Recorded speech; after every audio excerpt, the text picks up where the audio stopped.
সাম্প্রতিক দাবানল এবং তার সঙ্গে গাজার পরিস্থিতির সম্পর্ক নিয়ে অনেকের মনেই প্রশ্ন।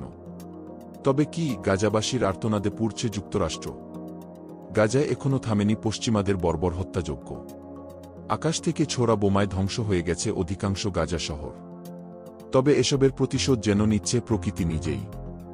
বলছিলাম নির্বিচারে মানুষ হত্যা এবং একের পর এক ইসরায়েলকে সহযোগিতা করা যুক্তরাষ্ট্রের কথা। বর্তমানে গাজার মতোই যুক্তরাষ্ট্রের লস অ্যাঞ্জেলেস শহর এখন পরিণত হয়েছে ধ্বংসস্তূপে। এমনকি গাজা ধ্বংসে ইসরায়েলকে 1 বছরে $2200 কোটি সহযোগিতা করা যুক্তরাষ্ট্র মাত্র একদিনে হারিয়েছে $5000 কোটি। ইতিহাসের সবচেয়ে বড় দাবানলে পুড়ছে বিনোদন জগতের কেন্দ্র হিসাবে পরিচিত লস অ্যাঞ্জেলেস, যেখানে মোট 6টি দাবানলে সৃষ্টি হয়েছে। লস অ্যাঞ্জেলেসের পূর্ব ও পশ্চিম প্রান্তে 2টি বড় দাবানল এখনও জ্বলছে। অগ্নিনির্বাপন কর্মীরা আগুন নিয়ন্ত্রণে কিছুটা অগ্রগতি করেছেন, তবে পরিস্থিতি এখনও সম্পূর্ণ নিয়ন্ত্রণে আসেনি।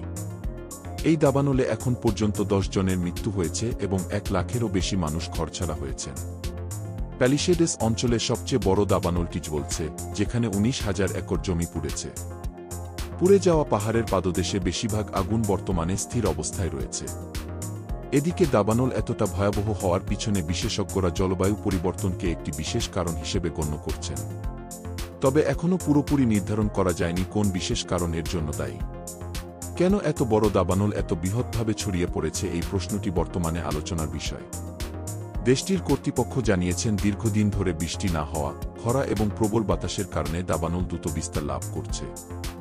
অগ্নিনির্বাপন কর্মীরা দিনরাত পরিশ্রম করে যাচ্ছেন আগুন নিয়ন্ত্রণে আনতে এবং ক্ষতিগ্রস্ত এলাকায় উদ্ধার কার্যক্রম পরিচালনা করতে।